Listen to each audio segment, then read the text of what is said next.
ഞാനിപ്പോൾ വെരിഫൈ ചെയ്തു. ജിയോളജിയിൽ ജൂൺ മാസത്തിൽ അതിൻ്റെ കാലാവധി കഴിഞ്ഞിട്ടുണ്ട്.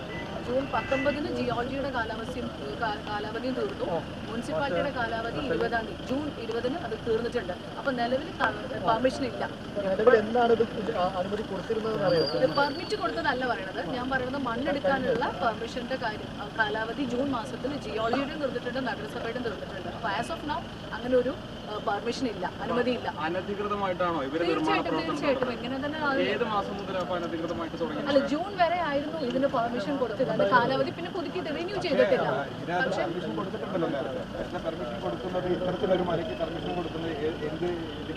ബിൽഡിംഗ് പെർമിറ്റ് കൊടുത്തിട്ടുണ്ട്. ബിൽഡിംഗ് പെർമിറ്റ് അതിന്റെ ഉദ്യോഗസ്ഥരെടുത്ത് ഇവർ കാര്യം അതിന്റെ നോംസ് ഒക്കെ പാലിച്ചിട്ട് കൊടുത്തിട്ടുണ്ട്. അത് കൊടുത്തിട്ടുണ്ട്, ശരിയാണ്. പക്ഷെ മണ്ണെടുക്കാനും പെർമിഷൻ ഇപ്പൊ ഇതില്ല. അതെ, നേരത്തെ അനുമതി കൊടുത്തോണ്ടാണല്ലോ കാലാവധി തീർന്നിട്ടുള്ളത്. മനസ്സിലായില്ലേ? അപ്പോൾ ഇനി ചെയ്യാനുള്ളത് ഇത് നമ്മൾ ആരാണോ എന്ന് വെച്ചാൽ ഇപ്പോൾ ചെയ്തിട്ടുള്ളത് അൺഓതറൈസ്ഡ് ആണ്. അപ്പോൾ അവർക്കെതിരെ നടപടി എടുക്കുക. ഇത് ലൈസൻസ് ക്യാൻസൽ ചെയ്യാനാണെങ്കിൽ ഇനി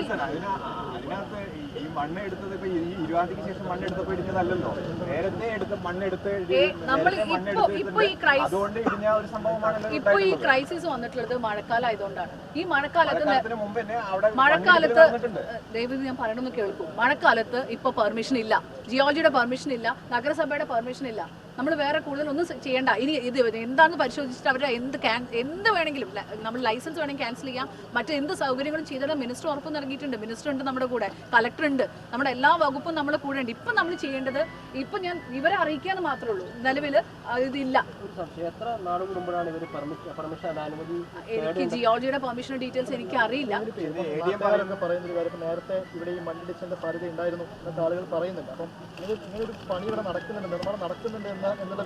നമ്മളോട് പെർമിഷൻ എടുത്തിട്ടല്ല ഇവർ കാണിച്ചു വെച്ചിട്ടുള്ളത്. അവർക്കെതിരെ സ്ട്രിക്റ്റ് ആയിട്ട് നടപടി എടുക്കാൻ വേണ്ടിയിട്ടാണ്. ഇനി അവരുടെ ലൈസൻസ്, ഇനി ബിൽഡിംഗ് പെർമിറ്റ് ആണെങ്കിൽ അത് ക്യാൻസൽ ചെയ്യാനാണ് നഗരസഭയുടെ. എന്തായാലും ജനങ്ങൾക്ക് പ്രയാസമൊന്നും ചെയ്യില്ല. ഇപ്പോൾ നിലവിൽ ദൈവം സഹായിച്ചിട്ട് ഒരു ആപത്തും ഇവിടെ ഉണ്ടായിട്ടില്ല.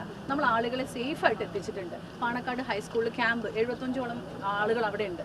അവരെല്ലാം സേഫാണ്. ഇനി ഇവിടെ ഇഷ്യൂസ് ഒന്നും ഇപ്പോൾ ആളപായങ്ങളൊന്നുമില്ല. എന്നാലും നമ്മളിവിടെ അലേർട്ടായിട്ടാണ് ഇരിക്കുന്നത്. മുഴുവൻ ടീമും ഇവിടെ അലേർട്ടാണ്.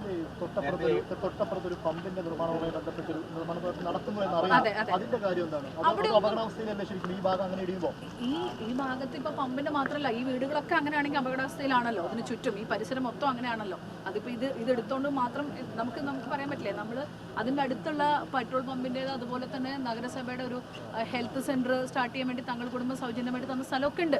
അവിടെ ഒന്നും ഇപ്പൊ ഈ പ്രശ്നങ്ങൾ കണ്ടിട്ടില്ല. ഇപ്പോൾ ഇദ്ദേഹത്തിന്റെ ഈ ഏരിയയിലാണ് ഈ നൗഫൽ എന്ന് പറഞ്ഞ ഇദ്ദേഹത്തിന്റെ പെർമിഷൻ ഇല്ലാതെ ചെയ്തിടത്താണ് ഇപ്പൊ പ്രശ്നം കാണുന്നത്. അവർക്ക് ശക്തമായിട്ട് നടപടി എടുക്കാൻ നഗരസഭ ഒരുക്കുകയാണ്. അത്രേ ഉള്ളൂ. ജില്ലാ കളക്ടറാണ്. ADM വന്നിരുന്നു. കളക്ടർ വിളിക്കുന്നുണ്ട്, ഫോൺ ത്രൂ കോർഡിനേറ്റ് ചെയ്യുന്നുണ്ട്. കളക്ടർ കുറച്ച് കഴിഞ്ഞിട്ട് വരും. അദ്ദേഹം വേണ്ടതെല്ലാം ക്യാമ്പിലേക്ക് മാറ്റാൻ വേണ്ടി നിർദ്ദേശം തന്നിട്ടുണ്ട്. നമ്മളാണ് വീടുകൾ കയറിയ ആളുകളോട് മാറാൻ പറയുന്നത്. ഏതായാലും ആരാണോ ആരാണോ അൺഓതറൈസ്ഡ് ആയിട്ട് എന്താ ചെയ്തിട്ടുള്ളത്, നഗരസഭയുടെ ഭാഗത്ത് നിന്ന് യാതൊരു തരത്തിലുള്ള വിട്ടുവീഴ്ചയില്ല. മുഖം നോക്കാതെ നടപടിയെടുക്കും. അത്രേ ഉള്ളൂ. എന്റെ കയ്യിൽ ഇതിന്റെ ഡോക്യുമെന്റ്സ് ഉണ്ട്. ഞാൻ നിങ്ങൾക്ക് എല്ലാവർക്കും ഷെയർ ചെയ്യാം. എല്ലാവർക്കും ഇത് ജിയോളജിയുടെ നഗരസഭ പാറ പൊട്ടിയാലും മണ്ണ് മാതിയാലും ഒക്കെ ഒരേ അപകടം തന്നെയല്ലേ വരുന്നത്. എന്തായാലും രണ്ടിനും അനുമതിയില്ല.